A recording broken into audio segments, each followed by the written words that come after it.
Bonsoir et bienvenue dans votre journal. Nous sommes le jeudi 15 novembre. À la une de cette édition, la conférence internationale des civilisations du canal de Mozambique qui a débuté ce matin. Vaste espace côtier et insulaire partant de la partie orientale de l'Afrique, le canal s'étend jusqu'aux îles occidentales de l'océan Indien. Faire valoir les singularités identitaires sans omettre les convergences, c'est là tout l'enjeu de ces rencontres entre élus, chercheurs et autres acteurs des recherches menées dans cette région du monde.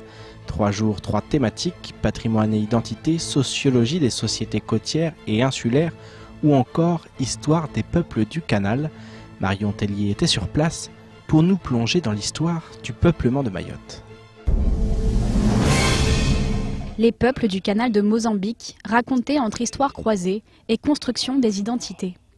Cette région des côtes Swahili et des îles de l'océan Indien réunit à partir d'aujourd'hui 26 conférenciers d'Afrique et d'ailleurs. Un projet de grande ampleur qui nécessite une organisation optimale. Il a fallu que le département prenne la mesure politique en délibérant vers des conventions avec Mayotte et les universités de l'Afrique de l'Est, Mozambique, Tanzanie et Kenya, puisque c'était un préalable. Et dans ce préalable, justement, c'était de tisser un premier lien. Ce premier lien, c'est ce colloque qui va permettre aux gens d'échanger, de voir les problématiques à la suite du colloque pour pouvoir savoir exactement et décliner les problèmes liés à la connaissance, puisque l'objectif c'est la recherche, la connaissance et la promotion de la recherche à travers ces conférences sur les identités. On a essayé de mettre en place un dispositif pour que les gens puissent suivre la conférence en traduction anglais et portugais en même temps, ou en français, ça dépendra du communicant. Les questions abordées traitent de thématiques variées. Parmi elles, les peuples, la culture et les identités des territoires de cette riche région du monde. L'occasion de recueillir opinions et travaux de recherche sur des sujets parfois polémiques. I was invited here to participate in this conference to view, to question all the ideas about the peopling of this area, which has been disturbing a lot of scholars in terms of thinking. Some people think that the people of the coast of East Africa, including the Mozambican Channel, were foreigners. The civilization of Africa is African. And if they mixed with other people, it doesn't remove that civilization from them. So many people now in East Africa, they are aware of this, and people from other parts of the world, in Europe and America, they are aware of my ideas. And I came to realize people in Comoros, maybe including Mayotte, they were still in problem. They were still debating whether their country belongs to Bantu speakers or it belongs to Persian. So today, for me, it was a chance to show them evidence that they belong to Africa. And these countries belong to Africa, and the civilization originates from Stone Age African people. À l'issue de ces 3 journées, une synthèse sera réalisée et mise à disposition des acteurs présents lors de l'événement. Ce week-end, les invités seront conviés à la visite de l'île, au programme circuit autour de monuments historiques et sorties bateau sur le lagon. Hier, nous évoquions cette opération menée du côté de Faïbé par la mairie de Mamoudzou. Policiers nationaux et municipaux ont encadré des agents de la municipalité qui ont procédé à la destruction d'une dizaine de bangas dans le village. Une intervention qui a pu avoir lieu sans décision de justice pour une raison bien précise. Ce matin, nous recevions sur notre plateau le délégué à la sécurité pour la ville de Mamoudzou. Nassufeddine Darwesh nous explique pourquoi ces 10 bangas ont pu être détruits dans un village où un nombre incalculable d'habitations de fortune ont été construites ces dernières années. Peut-être pas de milliers de bangas. Des centaines, c'est sûr. Il y a beaucoup de bangas qui se construisent sur le village de Vaïbé. Ouais. Pourquoi avoir démoli que 10 et pas les autres? Parce que tout simplement, la mairie de Mamoudzou est respectueuse de la législation. Donc la législation nous permet de procéder à la démolition de bangas dans le cas de la flagrance. Ça veut dire quoi? C'est-à-dire que une fois les bangas en train de se construire, n'étant pas encore habités, en fait c'est la continuité quoi. Le début de construction, une fois signalé aux autorités, nous procédons à la démolition. Et Justement, vous avez parlé tout à l'heure de la démolition de seulement 10 oui. bangas, alors oui.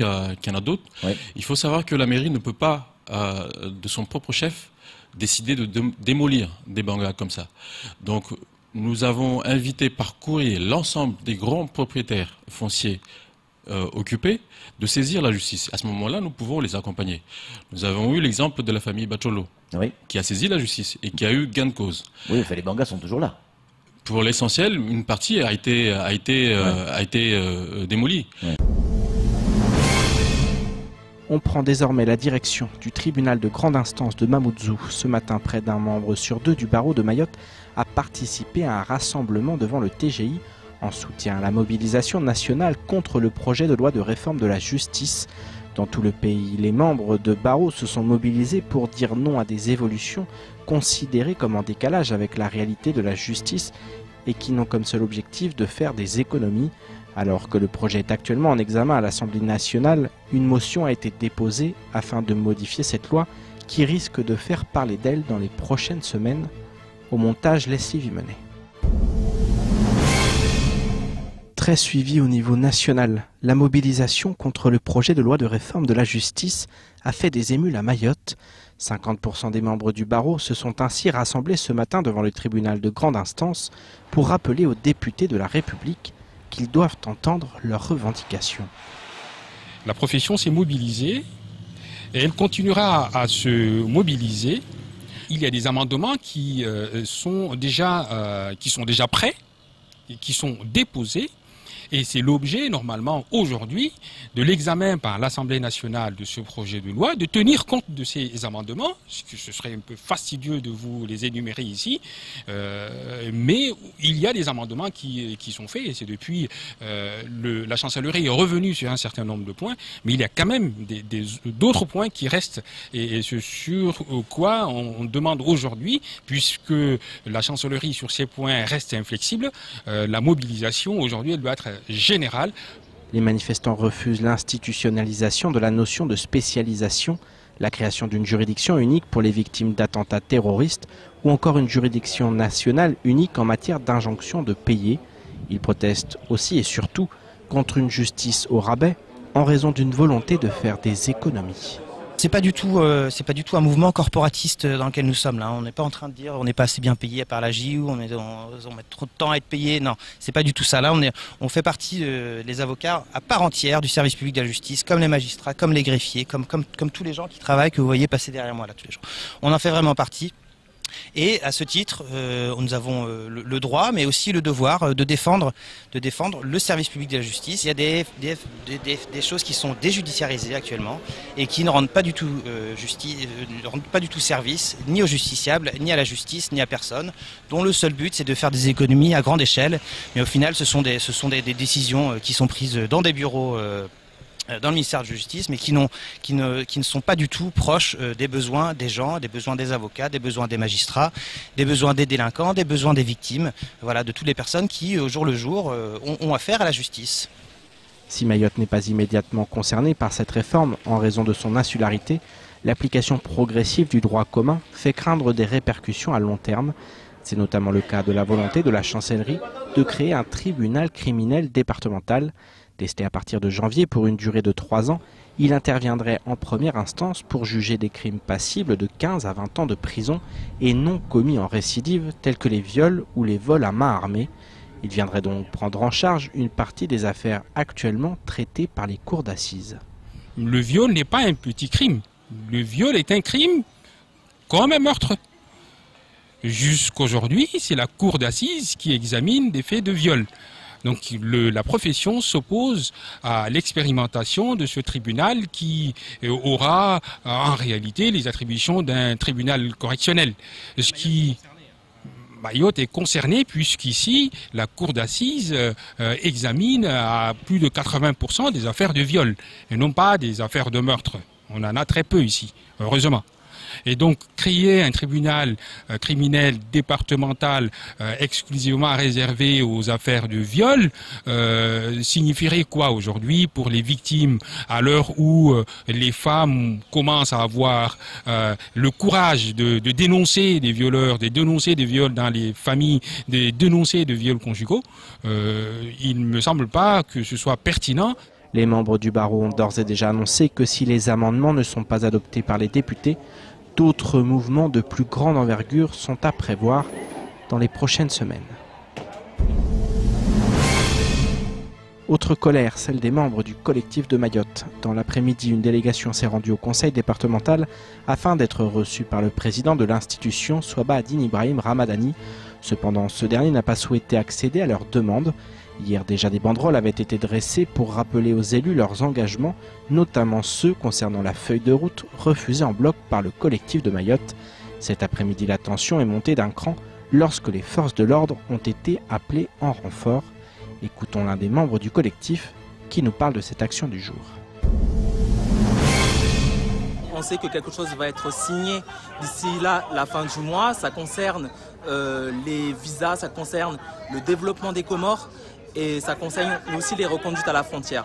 C'est-à-dire que ce qu'on attendait depuis très longtemps, les reconduites à la frontière, en fait c'est juste un maquillage pour derrière la feuille de route qui a été massivement rejetée l'année dernière. On a le président qui nous l'a dit lors d'une conférence l'année dernière que la feuille de route c'est de l'histoire ancienne, que c'est terminé. Et on se rend compte aujourd'hui qu'il va signer en catimini. Donc on est venu hier, on n'a pas bloqué, on a juste mis des pancartes juste pour sensibiliser la population. On n'a pas eu de nouvelles, c'est passé aux infos, c'est passé partout, des élus fantômes, complètement fantômes qui ignorent cette situation alors qu'il s'agit de l'avenir de l'île de Mayotte.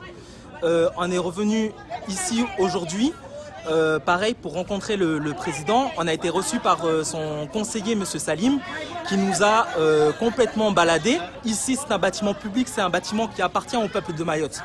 On n'a pas à faire ça. Nous, tout ce qu'on demande, c'est parler au président du département pour qu'il explique cette situation, qu'il fasse un débat. Avant d'aller signer à Paris, il faut absolument qu'il explique ce qu'il se passe. Je vous propose maintenant de faire le tour du reste de l'actualité locale de ce jeudi 15 novembre. Selon la dernière étude de l'INSEE, en 2016, le PIB mahorais augmente de 7,2% en valeur et atteint ainsi 2322 millions d'euros. Le PIB par habitant progresse quant à lui de 3,2% sur un an et atteint 9220 euros. Il reste cependant très éloigné du niveau national qui est 3,5 fois plus élevé. Le pouvoir d'achat individuel progresse pour sa part de 3,4% en un an, principalement sous l'effet de la hausse des rémunérations dans la fonction publique. L'augmentation du PIB est en effet portée par celle de la consommation des ménages et des administrations publiques. Les prestations sociales progressent également, plus 11%, et représentent 9,7% du revenu disponible brut en 2016, très loin de la part mesurée au niveau national, à savoir 36%. Autre information et non des moindres, les impôts directs augmentent de 18% à Mayotte, modérant ainsi la hausse du revenu disponible brut. Cependant, les impôts représentent une part faible de ce revenu puisqu'ils s'élèvent à 4% sur le territoire, contre 16% au niveau national. La maire de Chirongui informe les habitants de sa commune qu'un service dédié à la régularisation foncière a été mis en place. Cette campagne de régularisation concerne les terrains domaniaux du conseil départemental, les terrains communaux, les terrains situés dans la zone des 50 pas géométriques et dans la mesure du possible les terrains en indivision.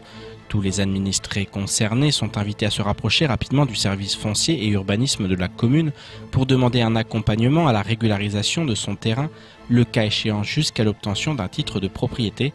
Par ailleurs, la commune annonce que la dénomination des rues et la numérotation des maisons est désormais actée. L'installation des panneaux de rue et plaques de maison interviendra prochainement. En attendant, tous les habitants de la commune sont priés de se rapprocher du service urbanisme foncier pour obtenir la communication de leur nouvelle adresse postale. Du 17 au 19 novembre, Mayotte va accueillir Muriel Pénicaud, ministre du Travail. Samedi, elle va notamment procéder à l'installation du CREFOP de Mayotte avant de se rendre à l'agence Pôle emploi de Kaweni. Elle participera également à des opérations de lutte contre le travail illégal. Lundi, elle ira à la rencontre des acteurs locaux engagés pour l'emploi. Tout au long de sa visite, elle s'entretiendra avec les élus du territoire, mais également avec les responsables patronaux et syndicaux mahorais, afin d'aborder l'épineuse question de l'application du Code du travail à Mayotte. La ministre sera entre autres accompagnée de Jean-Marc Mormec, délégué interministériel pour l'égalité des chances des Français d'outre-mer. Ce dernier sera en mission à Mayotte du 17 au 20 novembre 2018. À cette occasion dimanche, il co-présidera l'ouverture des assises du sport avant de se rendre à la brigade de prévention de la délinquance juvénile de Mamoudzou.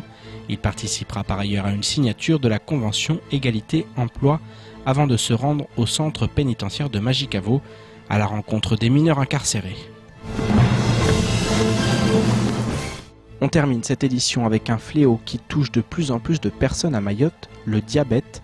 Le surpoids et l'obésité constituent des facteurs à l'origine de cette forte augmentation des dernières années. Depuis 2016, afin d'améliorer la prévention et l'accompagnement des patients diabétiques, la RSOI et ses partenaires se sont engagés dans une démarche de conférence de consensus sur le diabète. Une centaine d'acteurs et de patients de La Réunion et de Mayotte se sont réunis pour s'accorder sur des référentiels d'action efficaces, coordonnés et évalués. Après plus de 2 ans de travail, le cadre dans lequel les acteurs de la lutte contre le diabète devront désormais s'inscrire vient d'être dévoilé. Amina Ariti et Daniel Deragakura. À Mayotte, les chiffres du diabète sont particulièrement inquiétants. Et pour cause, une personne sur 10 est en traitement. Or, la situation est bien plus grave car nombreux sont ceux à être touchés par la maladie sans le savoir. C'est la raison pour laquelle il est important de se faire dépister. Le diabète suppose à un moment de faire une prise de sang. Ça ne se devine pas car c'est ce qu'on appelle une maladie silencieuse.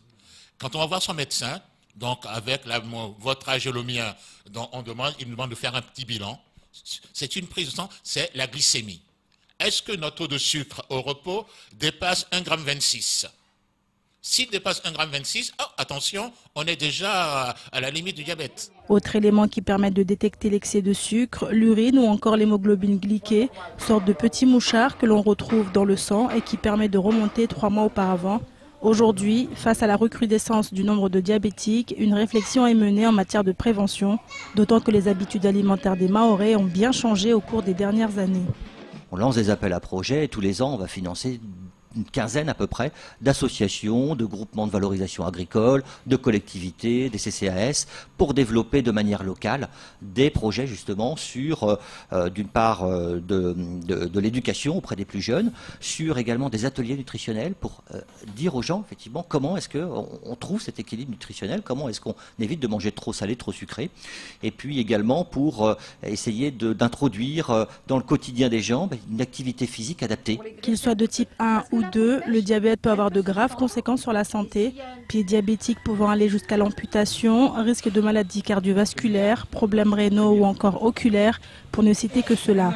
Heureusement, lorsqu'il est pris en charge assez tôt, le diabète se soigne plutôt bien et cela passe généralement par une bonne hygiène de vie. Il y a d'abord, la première chose, c'est reprendre progressivement une activité physique.